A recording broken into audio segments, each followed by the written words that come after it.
আপনার কম্পিউটারে যদি সবকিছু ঠিক থাকার পরেও ইন্টারনেট কানেকশন না পায় এবং যখন আপনি নেটওয়ার্ক ট্রাবল শুটিং করবেন তখন যদি এই ধরনের প্রবলেম দেখায়, তাহলে আজকের ভিডিওটা মনোযোগ সহকারে দেখুন। তো প্রথমে আমরা প্রবলেমটা পড়ে নেই। এখানে কি বলতেছে, এখানে বলা আছে যে your computer appears to be correctly configure, অর্থাৎ আমার কম্পিউটারটা সবকিছু কারেক্টলি কনফিগার করা হয়েছে, কিন্তু DNS server is not responding, অর্থাৎ ডিএনএস সার্ভার কাজ করছে না। তো এখন আমি কিছু স্টেপ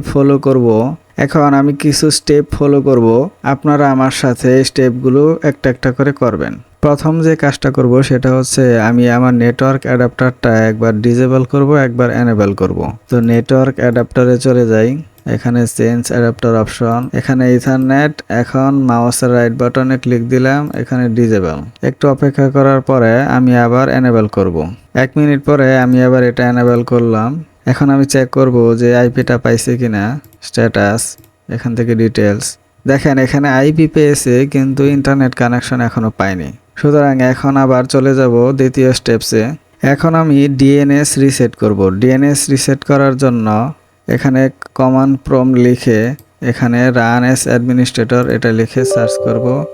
এখন ইয়েস এটা লেখার পরে কমান্ডগুলো আমার সাথে সাথে লিখে ফেলবেন।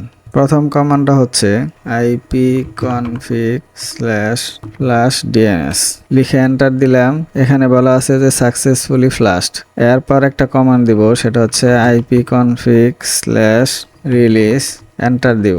এরপর আরেকটা কমান্ড দিব, সেটা হচ্ছে ipconfig/ লিখব renew, এন্টার দিব। এখন আরেকটা কমান্ড দিব, সেটা হচ্ছে net int ip reset, এখন এন্টার দিব। সবগুলো রিসেট হয়ে গেল। এখন সর্বশেষ কমান্ডটা দিব হচ্ছে net winsock reset। এখন এই কমান্ডগুলো দেওয়ার পরে আমি কম্পিউটারটা একবার রিস্টার্ট করব। রিস্টার্ট করার পরে যদি ইন্টারনেট কানেকশনটা পায় তাহলে ভালো, না পেলে আমার পরবর্তী ধাপে চলে যাবেন। তো আমি এখন পরবর্তী ধাপে চলে যাব। এই সমস্যাটা যেহেতু ডিএনএস নিয়ে, সুতরাং আমি এখন ম্যানুয়ালি ডিএনএস সেট আপ করে দেখব। ম্যানুয়ালি ডিএনএস সেট আপ করার জন্য এখান থেকে ওপেন নেটওয়ার্ক, এখানে যাব, এখানে চেঞ্জ অ্যাডাপ্টার অপশন, এখানে আইপিটা একটু দেখে নেই, ডিটেলস, এখানে এই আইপিটাই আমি ম্যানুয়ালি অ্যাপ্লাই করব। ম্যানুয়ালি অ্যাপ্লাই করার জন্য এই প্রপার্টিসে ক্লিক দিব। দেওয়ার পরে এখানে ইন্টারনেট প্রোটোকল ভার্সন 4 এখানে ক্লিক দিব। দেওয়ার পরে এখানে use the following IP address এখানে ক্লিক দিব। এখানে আইপি গুলো বসিয়ে দিব। ডিএসসিপির মাধ্যমে যে আইপি পেয়েছিলাম সেই আইপিটাই হুবহু এখন ম্যানুয়ালি বসিয়ে দিব। এখন এখানে গুগলের ডিএনএস সার্ভারটা দিব 8.8.8, আরেকটা হচ্ছে 8.844। এই ডিএনএস সার্ভারের এই অ্যাড্রেসটা দিয়ে এখন ওকে প্রেস করব। ওকে দিলাম। এখনও যদি আপনাদের ইন্টারনেট কানেকশনটা না পায় তাহলে আমরা আমাদের চতুর্থ অপশনে চলে যাব। এখন আমরা চলে যাব দিস পিসিতে, এখানে ম্যানেজে ক্লিক দিব। দেওয়ার পরে এখানে দেখেন ডিভাইস ম্যানেজার, এখানে ক্লিক দিব।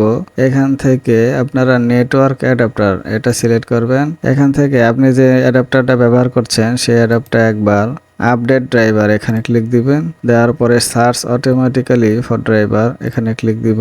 এখন ক্লোজ। এখনও যদি আপনাদের ইন্টারনেট কানেকশন না আসে তাহলে আমরা চলে যাব আমার পরের স্টেপসে। এখন আমরা ফায়ারওয়াল অফ করে দিব। অনেক সময় এই ফায়ারওয়ালের কারণে কোনো সফটওয়্যার ইন্টারনেট কানেকশন ব্লক করে দিতে পারে। এখন ফায়ারওয়াল অফ করার জন্য এখন সেটিংয়ে চলে যাব। সেটিং থেকে আপডেট অ্যান্ড সিকিউরিটি, এখানে উইন্ডোজ সিকিউরিটি, এখন ফায়ারওয়াল নেটওয়ার্ক কানেকশন, এখান থেকে সবগুলো অফ করে দিব। এটা প্রাইভেট নেটওয়ার্কের জন্য অফ করে দিব, পাবলিক নেটওয়ার্কের জন্য অফ করে দিব। সবগুলো অফ করে দিলাম। এখন সর্বশেষ ধাপ হচ্ছে আপনি যে রাউটার থেকে কানেকশন দিয়েছেন সেই রাউটারের ডিএনএস সার্ভার চেক করবেন। ডিএনএস সার্ভার যদি ঠিক থাকে তাহলে এই কম্পিউটার এবং সেই রাউটার অন্তত 5 মিনিট আপনারা বন্ধ করে রাখবেন। বন্ধ করে রাখার পরে সবগুলো আবার নতুন করে কানেকশন দেওয়ার পরে অন করবেন। তো আমি এখন এটাই করব, আপনারা একটু অপেক্ষা করেন। আমি এখন কম্পিউটারটা রিস্টার্ট দিব। এখন দেখেন কম্পিউটার এবং মাইক্রোটিক রাউটার আমার রিস্টার্ট দেওয়ার পরে আমার ইন্টারনেট কানেকশনটা পাইছে। কানেকশনটা চেক করার জন্য এখানে আমি ইউটিউবে সার্চ দিই, দেখেন ইন্টারনেট কানেকশনটা পাইছে। এখন সর্বশেষ একটা বোনাস টিপ শেয়ার করি, সেটা হচ্ছে আপনারা মাইক্রোটিক রাউটার বা যে রাউটার থেকে আপনারা ইন্টারনেট কানেকশন দিবেন সেই রাউটারের টাইম ঠিক আছে কিনা এবং কম্পিউটারের টাইম ঠিক আছে কিনা। তো আমার এখন এই কম্পিউটারের টাইম ঠিক আছে এবং মাইক্রোটিক রাউটারের টাইমও ঠিক আছে। আপনারা যে রাউটার ব্যবহার করবেন সেই রাউটার থেকে টাইমটা দেখে নেবেন। তো ভিডিওটা ভালো লাগলে এবং সমস্যার সমাধান হলে অবশ্যই কমেন্টসে জানাবেন এবং পরবর্তী ভিডিও দেখার জন্য চ্যানেলটি সাবস্ক্রাইব করে রাখবেন। আসসালামু আলাইকুম।